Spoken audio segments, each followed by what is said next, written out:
In the quaint suburban neighbourhood of Willowbrook a peculiar sight was becoming the talk of the town.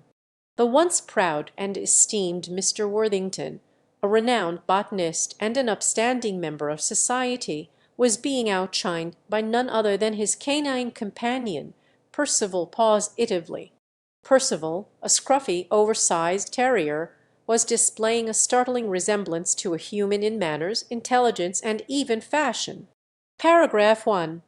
Every morning as the sun began to rise, the neighbours would gather at their windows sipping their tea and watch in awe as Mr. Worthington, impeccably dressed in his tweed jacket and corduroy trousers, would meticulously rake the leaves in his garden, while Percival, clad in a tiny red bow tie and monogrammed sweater, sipped his bone-shaped teacup, offering his paw for a polite good morning shake.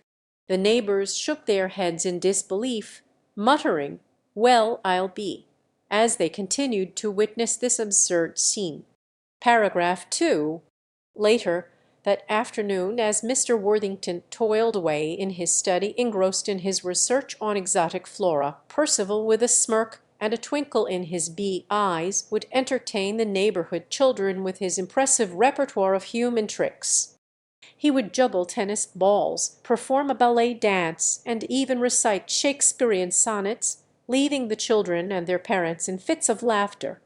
Mr. Worthington, meanwhile, would be oblivious to the spectacle, engrossed in his work. Paragraph 3.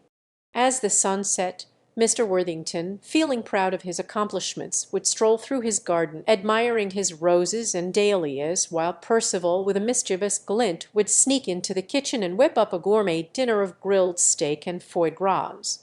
When Mr. Worthington entered the kitchen, he would be greeted with the tantalizing aroma of a home-cooked meal, and Percival, with a wink, would ask, "Shall we dine human?"